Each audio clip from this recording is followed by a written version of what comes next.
8번은 우리가 주목해야 될 게 사전 활용하기라는 문제입니다. 오늘 이제 이 문제가 몇 번 나올 텐데 우리가 기출을 보면 왜 이런 사전 활용하기 문제가 나오는지에 대해서부터 좀 이해를 해야 돼요. 얘 문제를 내는, 그러니까 이런 유형을 내는 이유는 뭐고 의도는 뭐냐?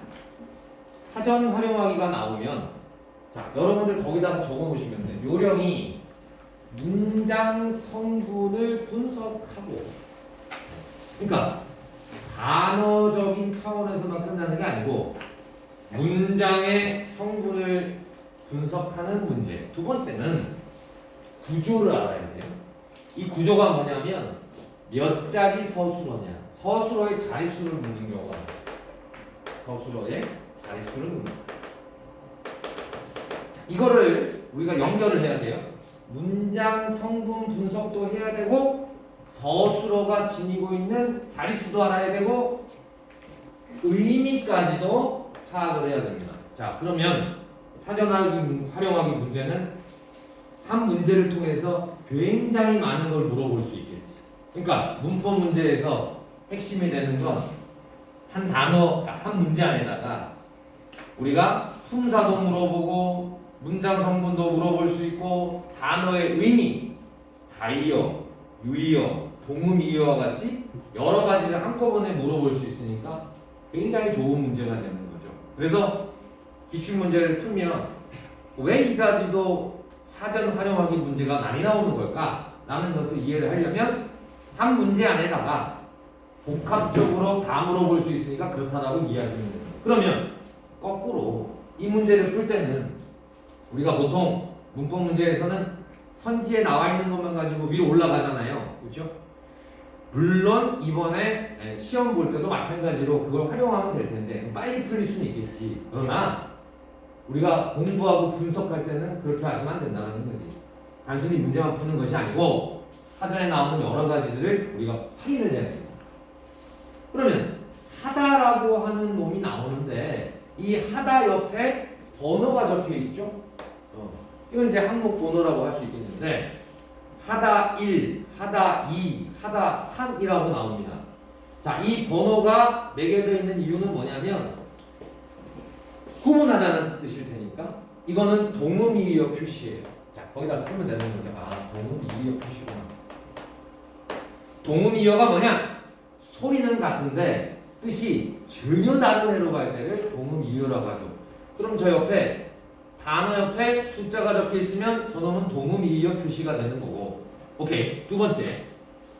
거기 들어가 봤더니 여기 안에서 또 1번이 나오죠. 그쵸? 그 다음에 1번, 2번, 3번 이렇게 나간다면 얘는 다이어가 됩니다. 다시. 요 번호의 뜻은 뭐냐? 요 단어 옆에 요걸 표제어라고 하자. 요걸 표제어라고 하죠. 표제어. 좀 어렵지만 표제어라고 할 때 표제어 옆에 번호는 동음이의어 표시고 같은 표제어 안에서 또 번호가 나눠지면 얘는 뭐다? 다의어가 된다. 됐죠? 그리고 그 안에서 또 번호가 나눠집니다. 이렇게 나눠지는 걸 우리가 뭐라고 하냐면 중심 의미.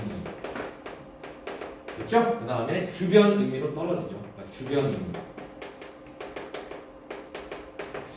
요게 우리가 단어를 볼 때 단어를 사전에 등록하는 일종의 법칙이지.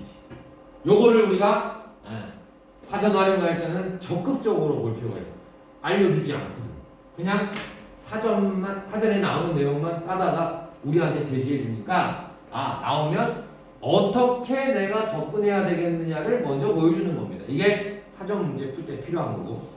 두 번째 옆에 이렇게 이제 품사 표시가 나와요. 이건 품사 표시구나. 요거는 참 이제 고맙게도 동사 이렇게 나오지만 동이라고만 적을 때가 있어. 동이라고만 적을 때가 있어. 동사란 뜻입니다. 형용사는 그러면 어떻게 해요? 형만 적는 거야. 부사는 부만 적는 거지. 그럼 명사는 명만 적겠지. 자, 요렇게 사전에 품사도 확인을 하고 무엇을 이게 바로 문장 구조예요. 몇 자리 서술어냐? 그러면 주어 이외에 목적어가 반드시 들어가야 되는 그런 동사니까 두 자리 서술어다라는 걸 알 수가 있습니다. 맞죠? 그 다음에 목적어가 반드시 필요한 타동사란 뜻입니다. 자, 그러니까 사전 활용하기는 문제에 들어가기 전에 내가 확인해야 될 게 굉장히 많은 거지. 동음이어냐, 다이어냐, 그 다음에 얘네하고 얘네 사이는 유의어 관계가 되거든요. 단어의 의미 관계도 따져보고 문장의 구조는 어떻게 이루어지는지도 내가 착착착착착착 이렇게 찾아야 돼. 하고 푸는 게 좋다. 됐죠? 요렇게 접근을 해봐라. 자, 다음. 요건 안 읽어볼게요. 내용적인 건. 그 다음에 2번에 보면은 이 보조동사라고 나오면서 아, 동사도 되고 보조동사도 되는구나. 그러면 이때 보조라는 말에다가 동그라미 치시면 되죠. 요게 바로 보조용어입니다. 본래 뜻에서 멀어지게 됩니다. 그러니까 동사 하다 1에서 우리가 동사의 뜻은 1, 2, 3, 4이 쭉 여러 가지였거든. 근데 갑자기 또 항목이 나눠서 보조동사라고 하니까 얘는 동사와 다른 의미로 쓰인다. 그래서 주로 동사나 형용사 뒤 요거 체크하셔야 돼요. 동사나 형용사 뒤에 뭐뭐하게 하다의 구성으로 그때 요 하다가 바로 보조용어입니다. 요때 쓰이는 거예요. 뭐뭐하게 하다 할 때 하다로 쓰여서 앞말의 행동을 시키거나 앞말이 뜻하는 상태가 되도록 함을 나타낸다. 그래서 우리가 사동의 의미를 가지게 되죠. 사동의 의미를 가지다. 됐죠? 이걸 사동이라고 합니다. 뭐뭐하게 하다. 자, 이렇게 해서 사전 활용하기는 거기 나오는 기억값들을 잘 이해를 해야 돼. 그러니까 어떤 부호가 쓰이고 얘가 어떤 의미로 쓰이는지. 그러니까 그거는 이미 사전에 이게 수록되기 전에 이미 약속을 한 거니까 내가 그걸 어떤 거는 살펴봐야 되겠죠. 자, 다음. 하다 이는 말이죠. 하다 이는 내가 표제어 옆에 번호가 매겨지면 자 뭐라고 적었지 내가 아까? 표제어 옆에 번호를 적으면 5글자 뭐 있었어? 뭐라고 적었어? 동음이어가 되는 거죠. 얘는 왜 동음이어가 되냐면 품사가 아예 달라요. 위에 하다 일은 동사이거나 보조동사로 쓰이잖아요. 품사가 완전히 달라집니다. 어떻게 달라집니까? 접사로 달라져요. 됐죠? 형태는 똑같죠. 그런데 품사가 완전히 달라지죠. 품사라는 게 뭡니까? 단어가 가지고 있는 고유한 성질이라는 뜻인데 성질이 달라졌지. 그럼 얘가 동음이어가 되는 거예요. 됐죠? 아, 그래서 동음이어고 얘는 어디에 주로 쓰이냐면 일부 명사디, 의성어나 의태어 이외의 일부 부사디, 몇몇 의존 명사디. 아, 이거 아주 되게 좋은 거죠. 거기에다가 밑줄 그으면 됩니다. 하다라는 접사가 누구누구랑 붙느냐. 명사. 의성어, 의태어 이외의 부사 이렇게 붙는 거죠. 그러면 운동하다, 건강하다, 그리고 달리하다, 빨리하다, 그리고 채, 처, 듣까지 동그라미 치면 얘 하다가 어디에 붙냐? 접사는 반드시 앞에 어근에 붙잖아요. 그것도 적어놓을까? 접사는 어근 플러스 접사를 꼭 적어요. 접사는 누구랑 붙느냐? 어근이랑 붙습니다. 근데 그 다양한 어근이 나오는 거예요. 명사, 그리고 의성어, 의태어 이외에 일부 부사, 그리고 의정명사. 다음으로는 이 접사가 붙어가지고 품사를 바꿔줍니다. 품사가 변화가 되네. 기억하세요? 접사는 품사를 바꿔줄 수 있는 기능이 있어. 예를 들자면 명사 뒤에 붙어서 동사를 만들죠. 이걸 우리가 동사, 파생, 전미사라고 부르고. 그러면 형용사를 만들면요, 형용사로 만드는 형용사, 파생, 전미사라고 부르면 돼요. 이해되시겠죠? 이거는 쉬운 거지. 건강하다, 운동하다, 둘 다 동사와 형용사를 만드는 기능이 있고 하다라는 놈은 의성어, 의태위의 일부 성상 부사기에 붙어요. 그러면 앞에 나오는 어근이 부사인데 그 어근을 뭐로 만들어주느냐? 동사나 형용사로 바꿔주는 기능을 하는 거지. 그럼 똑같은 거죠. 됐죠? 다만 앞에 나오는 말이 명사가 아닐 뿐이야. 부사랑 붙어서 빨리 하다, 그 다음에 달리 하다, 형용사나 동사를 만들어주는 거죠. 의존 명사 뒤에 붙어서도 마찬가지입니다. 체하다, 척하다, 뜻하다. 그래서 지금 하다 1, 하다 2를 통해서 사전 활용하기 문제를 냈지만 품사 물어볼 수 있고 문장 성분, 문장 구조, 의미 파악까지 다 하는 문제를 낸 겁니다. 복합이에요. 그래서 이거 풀 때는 조심해야 되는 거죠.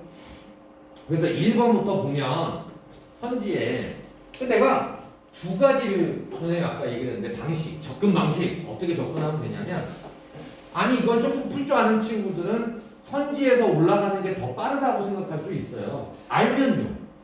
헷갈린다고. 그러니까 두 가지 접근 방식 중에서 처음 초기에는 찬찬히 위에서 사전을 활용하는 제시되어 있는 내용들을 꼼꼼히 살피는 걸 먼저 그거 연습을 하시고 익숙해지시면 거꾸로 올라가시면 되겠죠? 자, 거기다가 동그라미 치면 돼요. 하다 1-1입니다. 하다 1-1은 다이어다 그랬어요. 왜냐하면 거기에 번호가 1번부터 2번, 3번, 4번 이렇게 나가잖아. 맞지? 그러니까 1번에서 다이어라는 표시가 되려면 그 항목 밑에 이와 같이 조그만 숫자로 1, 2, 3, 4 이렇게 나오면 다이어가 됩니다. 뭔 말인지 이해되시겠어요? 자, 근데 얘만 다이어겠어? 하다 2도 다이어죠? 다시 봐보세요. 하다 2도 보세요. 하다 2도 밑에 이렇게 쭉 나가잖아. 형용사를 만든다, 동사를 만든다. 케이스가 여러 가지잖아요. 그래도 다이어입니다. 하다 1-2와 하다 1-1과는 달리 혼자 쓰이지 못하고 다른 용어 뒤에 붙어서 사용될 것이다 됐습니다. 요거는 우리가 보조 용언에 대한 의미죠. 맞고요. 하다 2는요 앞단어에 붙은 품사를 바꾼다고 그랬죠. 접사라고 쓰시면 돼요. 네, 이렇게 앞에 나오는 어근의 품사를 바꿔주는 애를 우리가 지배적 접사라고 합니다. 그거 가지고 적으시면 됩니다. 지배적 접사. 품사를 바꿔주죠. 네. 자, 그 다음에 4번 하다 1에 1-2의 용례. 이건 넘어갈게요. 이건 그냥 의미니까 짚어보시면 되죠. 물에 빠질 뻔하다는 이랬습니다. 자, 이때 뻔에다가 동그라미 치면 되고 얘가 의존명사예요. 의존명사의 뒤에 붙는 하다 접사로 쓰일 때는 2-4죠. 얘가 아니라는 거지. 그쵸? 요거 묻는 문제였습니다. 그러니까 시간이 꽤 걸려요. 왜? 하나의 문제 안에서 여러 가지를 같이 물어보는 게 문법 문제라기 때문에 그렇지? 그래서 착각하지 말아라. 우리가 공부를 할 때 개념만 알면 문법은 쉽게 풀립니까? 아니요. 다음 단계가 있어요. 개념을 공부를 하고 나서 얘네들이 크로스가 됩니다. 한 문제 안에 다양한 파트를 물어보기 좋습니다. 그래서 실제적으로 선생님 뭐를 물어보는지 잘 모르겠어요 라고 하는 친구들 같은 경우에는 공부를 어떻게 해야 되냐면 우리가 기본 개념을 하는 클리닉 시간에 열심히 여러분들이 토대를 닦으시고 그 다음에 지금 클래스에서는 이와 같은 기출문제에서 몇 가지 개념들이 어떻게 접목이 되느냐 단어의 의미도 물어보고 구조도 물어보고 성분도 물어보고 품사도 물어보니까 굉장히 내기 좋은 문제가 되는 거예요.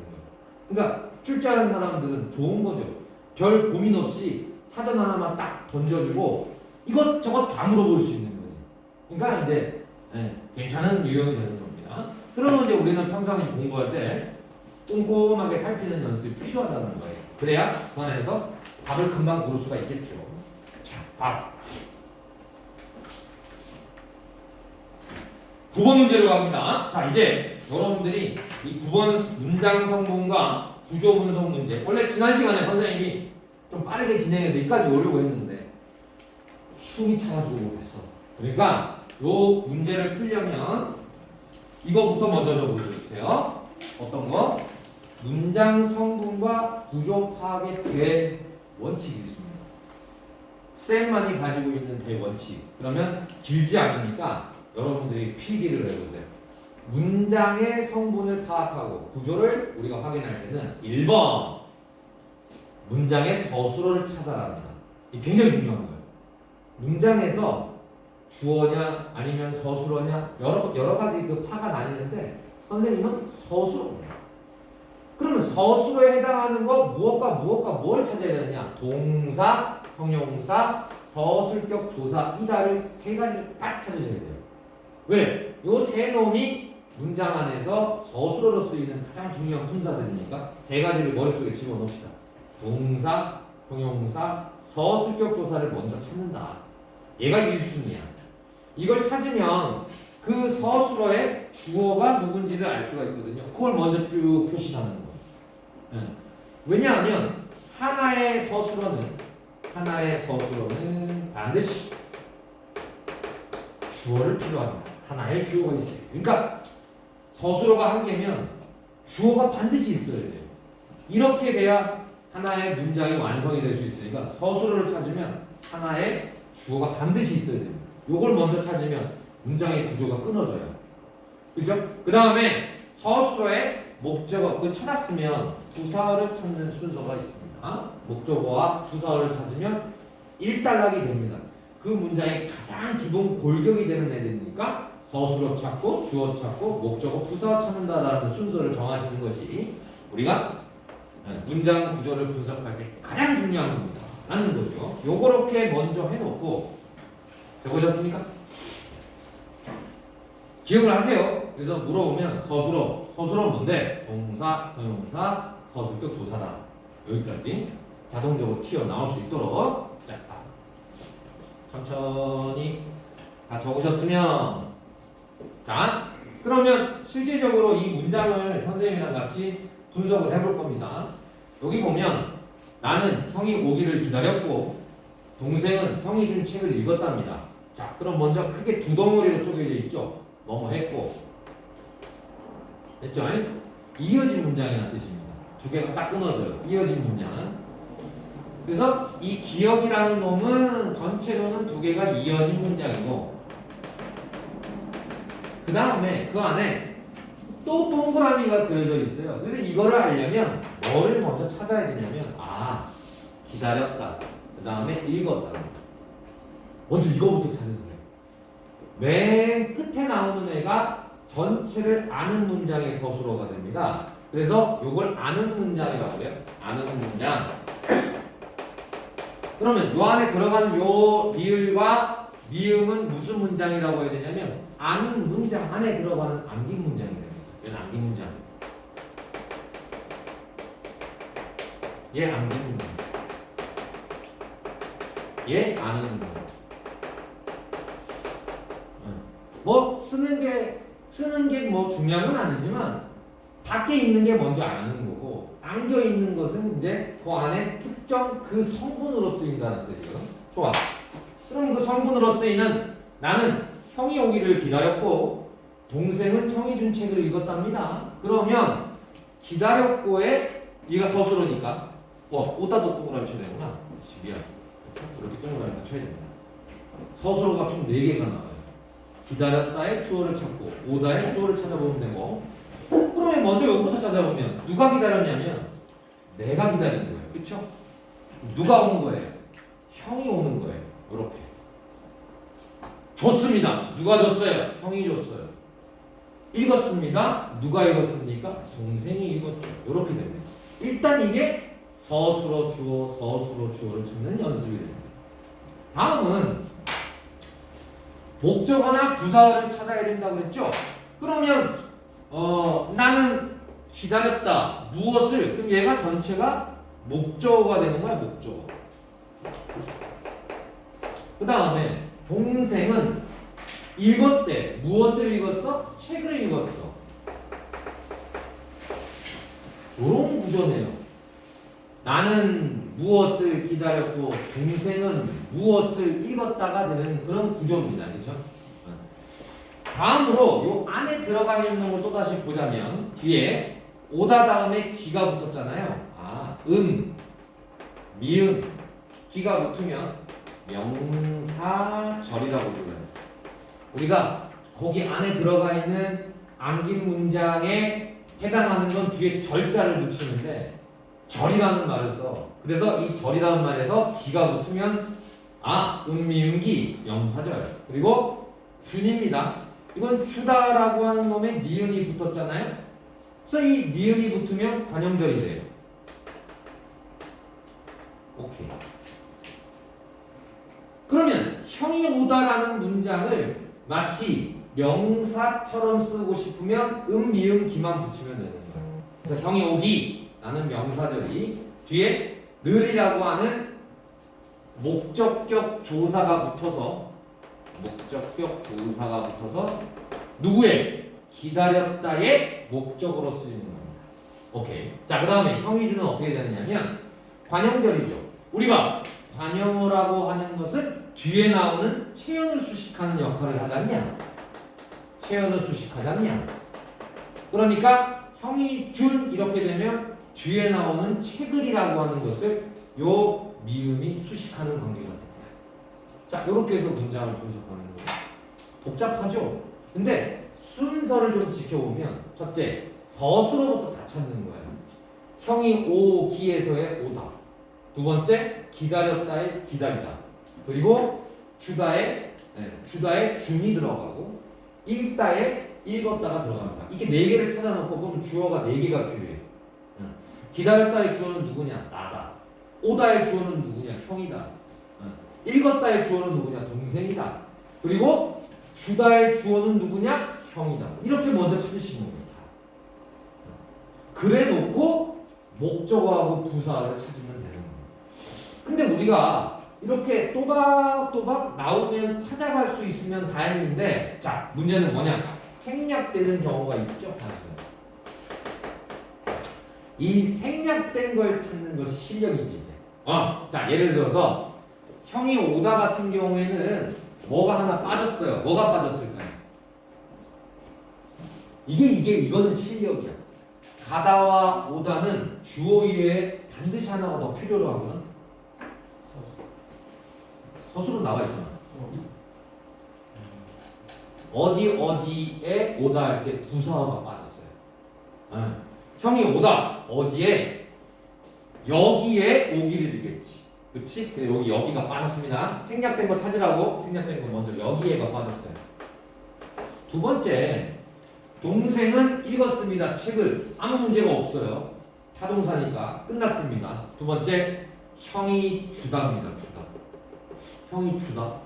주다는 몇 자리 서술어일까? 뭐뭐가 필요하지? 일단 주어가 필요할 것이고 목적어도 필요하고 뭘 줘야 되니까 누구에게라고 하는 부사어가 필요하죠? 그러면 요 안에 생략된 게 지금 두 개가 빠졌다는 거야. 누구하고 누가 빠졌느냐? 지금 내용을 읽어보니까 형이 준 책이래요. 그러면 누구에게 줬겠어요? 동생에게 줬겠죠. 그럼 여기서 뭐가 생략됐냐? 동생에게. 목적어가 또 있어야 되겠죠? 뭘 줬어요? 책을 주다겠죠. 그러면 동생에게 빠졌고 책을 집어넣으시면 됩니다. 이러면 완전한 하나의 문장으로 끝나게 되는 거죠. 무슨 말인지 이해되시겠습니까? 이렇게 문제 푸는 겁니다. 그러면 왜 이걸 강조하냐면 이러한 문장 성분 문제가 나올 때는 처음부터 토대를 닦을 때 꼼꼼하게 다 채워 넣으시고 문제를 푸는 거를 연습을 하셔야 됩니다. 그냥 밑에 나오는 선지를 보고 또 끄집 올라가지고 맞냐 안 맞냐 이렇게 해가지고 공부가 실력이 안 늘고요. 처음에는 완벽한 문장 형태로 싹 다 풀어놔야 돼요. 해야 안 헷갈리고 실수하지 않고 문제를 정확하게 풀 수가 있는 겁니다. 나는 먼저 분석하고 문제를 풀어라 주의예요. 공부는 그렇게 해야 돼. 한번 보고 그리고 대충 이거 틀린 것 같아. 그렇게 요행으로 몇 가지 건져가지고는 근원적인 해결책이 되지 않습니다. 실력이 늘진 않고 계속 고자리에요. 우리가 이런 연습을 해야 실수 없이 빠르게 문제를 눈으로만 분석할 수 있는 우리가 수준이 될 수가 있으니까 선생님이 적어준 거를 여러분들이 참고하셔가지고 어떻게 하시면 되냐면 적은 거 말고 나한테 프린트를 하나 또 받아가든지 아니면 문장을 딱 적어놓고 무슨 말인지 알겠지? 혼자서 연습을 해보셔야 돼요. 싹 몇 번 하시면 돌려보면 이해가 될 겁니다. 자, 그러면 이 부분도 적어주시기 바랍니다. 자, 요거는 견문장의 두 가지 유형이 무엇과 무엇이 있느냐. 자, 이건 개념 파트에서 우리가 배우는 겁니다. 이어진 문장과 아는 문장 형태 두 가지가 있어요. 이걸 둘 다 견문장이라고 합니다. 일단 기본적으로 우리는 무엇을 견문장이라고 하냐면 서술어가 두 개가 나오면 무조건 견문장이 됩니다. 한 문장 안에 견문장이라고 하는 것의 기본 개념이 이거예요. 한 문장 안에 서술어가 두 개지. 서술어가 두 개면 당연히 주어도 두 개가 나와야 되죠. 이렇게 되면 견문장이 돼요. 오케이. 이상입니다. 여러 개 나올 수 있어요. 아무튼 하나가 아니면 무조건 견문장이에요. 이거 초반에 애들이 실수 많이 하는 것 중에 하나가 뭐냐면 자, 되다 아니다는 보고만 적어놓으시면 돼요. 되다 아니다만 조심하면 됩니다. 마치 주어가 두 개인 것처럼 보여요. 되다 아니다만 유의하시면 됩니다. 오케이. 자, 다음 이어진 문장 대등하게 이어지고 종속적으로 이어진 거 두 가지가 있고 안긴 문장, 아는 문장, 전체 문장의 한 성분으로 쓰이는 경우가 있습니다. 자, 다음에 5개는 다 적어놓으세요. 이거 외워야 돼요. 암기. 대부분 뭐 이렇게 암기하라는 게 많지는 않은데 대부분 이해시키는 게 목적입니다. 근데 저 5개는요 정확하게 저기 적어놓은 대로 외워놓으셔야 돼요. 오케이. 미음, 기 명사절, 은는, 니은던, 을을, 리을, 관형절, 이계도로 부사절. 그리고 주어 두 개, 서술어 하나인 아주 기형적인 문장이 되면 서술절. 그리고 인용절, 라고 하고 고 이렇게 적어놓으시고 요거 그냥 외우셔야 됩니다. 줄줄줄줄줄. 그렇죠? 요거는 문장 성분에서 안긴 문장에 대한 문제가 나올 때 찾아야 될 것들 중에 하나니까 그걸 보면 바로 명사절, 부사절, 서술절, 인용절, 관용절 이렇게 나오지 않으면 시간이 안 줄어들어. 그때 생각을 해야 되니까. 그러면 얘는 그냥 우리가 공식처럼 내가 암기를 해놓고 미음기, 명사절, 관용절, 은는, 니은던, 을을, 리을 7개 쫙 읊으실 줄 알아야 돼요. 저거 그대로 적고 이 시간이 지나고 나면 내가 문장 성분 문제를 풀 때 요 5가지가 생각이 안 나면 다시 외우고 문제 푸셔야 돼요. 계속 풀 때마다 내가 암기 또 암기 해주셔야 됩니다. 요거는 필수 사항. 그러니까 이건 몇 가지 안 되는 것 중이고 외우라는 것 중에 하나니까 여러분들 신경 써가지고 오늘 이 시간 이후로 그냥 외워버리십시오. 이런 원칙들을 가지고 서술어를 찾고 주어 찾고 목적어 부사 찾는 연습을 계속 하게 될 겁니다. 초반에는. 다음에 문제를 물어보면 되죠. 1번 기억은 니은과 디귿이 대등하게 이어진 문장입니다. 라는 거고 아까 얘기했듯이 딱 절반으로 쪼개지잖아요. 그죠? 기다렸고 그 다음에 책을 읽었다. 두 가지가 딱 이어진 문장이고요. 2번 니은은 나는의 서술어인 리을을 안고 있다 그랬는데 서술어가 아니고 니은의 주어는 나는의 서술어를 기다리가 됩니다. 주어는 나는이고 그 다음에 서술어는 기다렸다예요. 그 다음에 목적어에 해당하는 게 형이 오기를 이라는 목적어를 되겠죠. 오다의 주어는 형이가 되는 거고 그러니까 이것만 하고 나면 2번은 말이 안 되는 얘기라는 거 금방 눈치를 챌 수가 있습니다. 그렇지 않고 거꾸로요. 2번에 나오는 걸 거꾸로 위로 올라가서 이렇게 문제 푸는 거에 익숙해져 있는 친구들은 또 한참을 찾아야 돼요. 근데 먼저 해놓고 나서 보면은 말이 안 된다는 걸 알아. 서술어가 2개가 나왔지만 오다의 서술어의 주어와 기다렸다의 서술어의 주어가 다 다르다라는 걸 금방 알면 금방 푸는 겁니다. 그렇죠? 그래서 선생님 강조하는 거는 문장 문제는 반드시 분석을 먼저 해놓고 기다렸다는 듯이 문제를 푸시면 됩니다. 자, 다음 10번으로 넘어가 볼게요. 자, 요거는 담화에 대한 문제입니다. 담화라는 건 서로 대화를 하는 상황이거든요. 이 대화하는 상황에 대한 예입니다. 이 상황을 좀 이해를 해야 돼요. 나오는 예시가 조금 재밌기는 합니다만은 의도하는 게 뭔지를 아셔야 돼요. 일단 간접화법에 대한 문제. 간접화법이 뭐죠? 라고 얘기를 하면 간접의 반대는 직접일 거 아니냐. 그럼 간접은 직접적으로 말하지 않는 걸 말하는 거예요. 그치? 그래서 간접이란 직접 얘기하는 것이 아니다. 그러면 직접 화법이라는 건 뭐냐? 내가 생각하는 의도를 그대로 말로 옮기는 거야. 조이지 마. 나는 나의 의도를 직접적으로 말하는 거야. 무슨 말인지 얘기했죠? 그러면 직접은 의도와 표현이 일치하는 거예요. 이해되시겠죠? 생각하는 바를 그대로 말하면 직접 화법이에요. 이해되지? 예를 들어서 지금 교실이 약간 좀 썰렁하단 말이야. 그쵸? 교실이 약간 썰렁하니까 가서 히터 좀 틀어라. 의도와 표현이 정확하게 일치를 하죠. 한 사람을 이렇게 세워가지고 버튼을 누르도록 시키겠다는 나의 의도 그리고 표현과 정확하게 일치하는데 그게 아니고 이렇게 말하는 경우가 있지. 얘들아, 교실이 좀 춥지 않니? 의문형으로 던져. 교실이 춥지 않니? 의문형으로 던져. 이게 춥다라는 말은 지금 식이 안 맞는 거예요. 덥지 않니?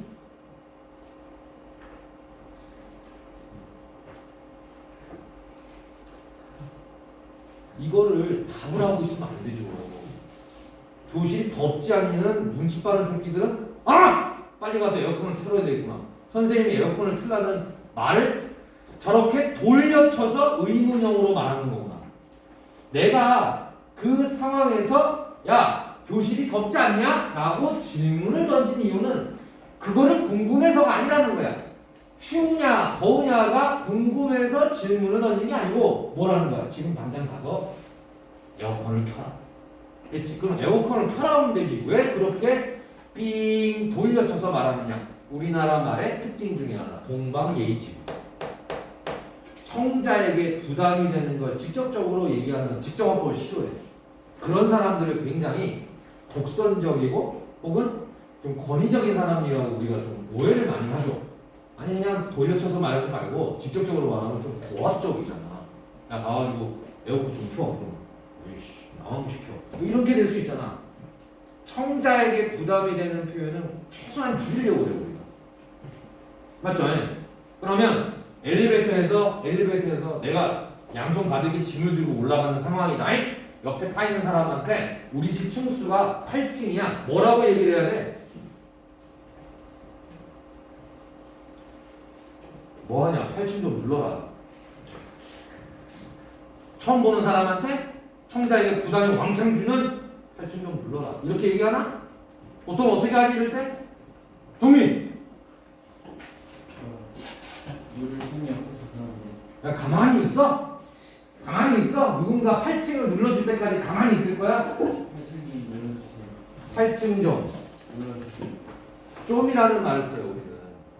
아니 그러면 8층을 좀 눌러달라는 얘기는 살짝 누르라는 얘기냐? 조금만 눌러? 그런 뜻으로 쓰이는 게 아니죠? 이걸 간접화법이라고 해요. 상대방이 들을 때 불쾌하지 않게. 뭔 말인지 알겠죠? 이런 걸 간접화법입니다. 자, 어머니하고 지연이의 얘기를 한번 들어볼게요. 지연이를 토닥이며 엄마야. 엄마니까 딸내미가 아침에 못 일어나요. 일어나니까 좀 조심스러웠나 보지. 얘가 좀 성격이 까칠한가 봐요. 저기 지연아 이제 좀 일어나라 이랬어요. 좀이라는 말을 쓴다고 아까 종민이가 말했지. 8층 좀 눌러주시겠어요. 맞죠, 그죠? 자, 그러면 거기다가 청자의 부담을 완화시켜주는 간접화법의 의도입니다. 이제 좀 일어나라. 오케이? 자, 두 번째. 지연이가 아파 보여. 엄마가 딱 봐서 그냥 지연이가 아픈 거야. 엄마, 선생님께 학교에 조금 늦을 것 같다고 전화해 주시겠어요? 이런 얘기죠. 요청의 의도를 자 봐봐라. 요청의 의도를 의문형으로 나타냅니다. 그러면 이거는 질문에 대한 답을 하라는 게 아니야. 못 만지게 되지. 내가 궁금해서 엄마 그렇게 해주실 수 있어요? 이 뜻이 아니야. 그렇게 해달라고 요청하는 거잖아. 엄마 그렇게 해주세요가 아니라 해주실 수 있겠어? 이렇게 물어본다. 이게 간접화법의 의미입니다. 개념은 간단한 거예요. 오케이. 지연이가 네 그런 것 같아요. 열이 좀 나요. 어머니가 그럼 선생님께 전화드리고 엄마랑 병원에 자 이랬어요. 화자의 의도와 종결 표현이 일치되죠. 이러면 직접화법이 돼요. 얘가 직접이에요. 자, 화자의 의도와 종결 표현의 일치하는 이게 바로 직접화법 또는 직설적으로 얘기한다라고 얘기합니다. 이게 직설이죠. 의도와 표현을 일치시킵니다. 좋아. 소연이가 아마 언니 같은데 거실에서 큰 소리로 지연아 학교 늦겠다 빨리 가. 화자의 명령에 대한 청자의 부담을 덜어주기 위해 화자의 의도와 종결표를 익히시키지 않고 있는 겁니다. 이걸 이제 이게 잘못됐다라는 얘기죠. 얘도 일치하는 겁니다. 직접화법이에요. 직접화법. 오케이. 언니니까 됐고 빨리 일어나 가자 이렇게 되는 거지. 언니들이 무서워. 11번 가겠습니다. 용언의 활용이라고 옆에다가 규칙, 불규칙이라고 적으십시오. 11번의 의도, 규칙, 불규칙. 이거 좀 어렵죠? 요거 설명이 좀 많은데 지금 보면 길이 좁다, 이웃을 돕다의 어간 끝이 비읍으로 같잖아. 그런데 좁다는 좁고 좁아로 활용하고 이랬어요. 자, 거기다 규칙이라고 적으시면 규칙적으로 활용되는 거. 근데 돕다, 돕고 도와, 도와. 비읍은 어디 갔지? 이걸 모음으로 시작하는 어미 앞에서 활용형이 다르지 않아 라고 얘기했죠. 이게 불규칙이에요. 그래서 여기 제시되어 있는 것은 지금 비읍 불규칙에 대한 얘기거든. 그러면 B가 그러고 보니까 신을 벗다의 벗다와 노를 졌다의 졌다도 어간 끝이 시옷으로 같은데 벗다는 벗어로 활용이 되고 졌다는 저로 활용이 되니까 모음으로 시작한 특이성이 있었네. 모음으로 시작한 어미를 만나면 활용 형태가 달라진다는 겁니다. 자, 요 두 가지는 우리가 불규칙 용언의 사례에 해당하는데 뭐라고 적으시면 됩니까? 어간이 변하는 경우.